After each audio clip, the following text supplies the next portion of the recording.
We've all been there. You press a button, nothing happens, and the device is dead. We picture these little metal cylinders as buckets holding electricity, and when the bucket is empty, the power stops. But if we want to understand how our devices actually work, we have to look closer. A battery is an active, miniature chemical power plant. To see what is happening inside that sealed metal casing, we can recreate the mechanics using something entirely organic, a lemon. The setup is incredibly simple. We take two different pieces of metal, a copper strip and an iron nail, and insert them directly into the fruit, making sure they don't touch each other inside. When we connect a small LED bulb to the exposed ends of those metals, the bulb produces a faint glow. Power is actively being generated right there on the table. There is no electricity stored inside the lemon. The power we see in that bulb is the direct, measurable result of a physical chemical reaction happening right now between the two metals and the acidic juice. Let's define the anatomy of our setup. The two different metals are called electrodes. The lemon juice acts as the electrolyte, a liquid medium containing tiny charged particles, or ions, that allows electrical current to flow. In this diagram, we can see how the system operates. The chemical reaction between the metal electrodes and the acidic electrolyte creates an imbalance. This actively pushes charged particles out of one metal, up through our exterior wire, and into the other metal to complete the closed circuit. A single lemon only produces a faint glow because the overall voltage, the pressure pushing those particles, is extremely low. But if we wire multiple fruit cells together in a row, a configuration called a series, their individual pressures combine. We scale up the voltage, sending a stronger surge of particles to light the bulb brightly. By harnessing and linking these tiny individual chemical reactions together, engineers generate the specific voltages required to power increasingly demanding technology. To understand how this translates to the batteries in our homes, we have to leave the physical fruit on the table and zoom down to the atomic level. Looking at this animation, we can track the exact path of the particles. Electrons are generated at the negative terminal, known as the anode. They travel through the exterior wire to power our device, and eventually arrive at the positive terminal, the cathode.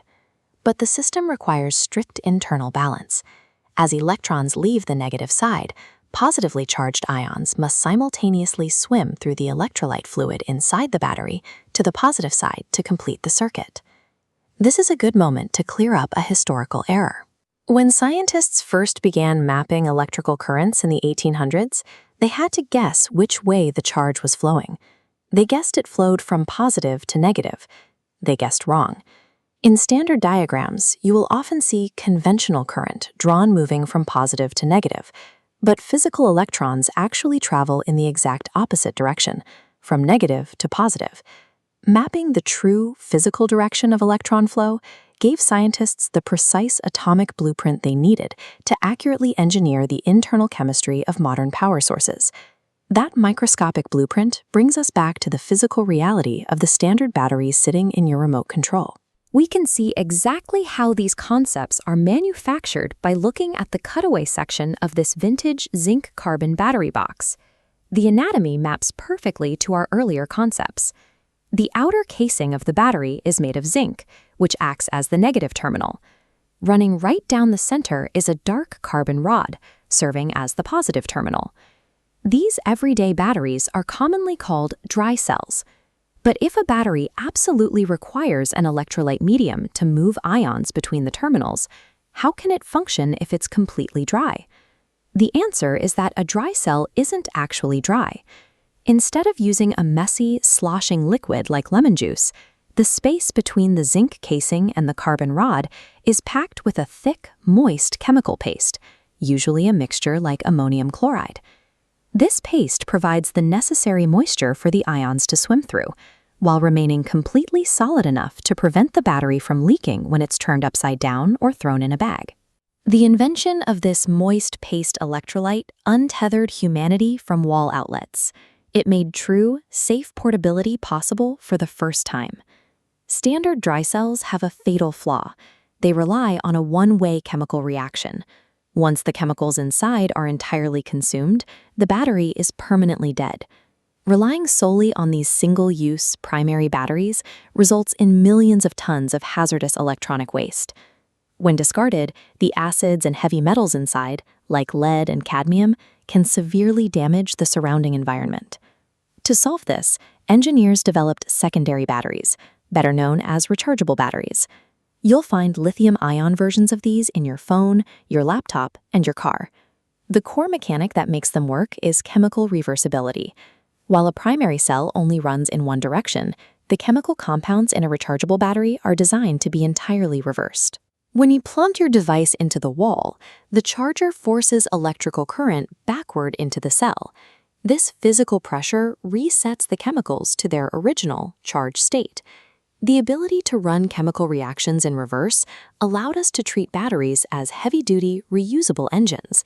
It sustained massive engineering leaps, moving us from small disposable novelties to entirely new transit systems like early electric vehicles. But we need to dispel a common myth. Rechargeable batteries do not last forever. Every time the battery is charged and discharged, the internal reversible chemical structures take microscopic damage. Over hundreds of cycles, these structures slowly break down, and the battery loses its capacity to hold a charge. Overcoming this limited lifespan, along with the physical weight of the batteries themselves, has been the primary constraint on portable tech for decades, dictating the design of everything from early brick mobile phones to modern ultra-thin laptops. To push past this constraint, scientists are now developing solid-state batteries. By replacing the moist electrolyte paste entirely with highly conductive solid materials, these cells can safely hold much more power, charge faster, and survive thousands of additional cycles. When we understand the electrochemistry occurring inside the black box of our devices, we can appreciate exactly what makes our cord-free world run. It allows us to make smarter choices about recycling valuable components and paves the physical groundwork for a sustainable, fully electrified future.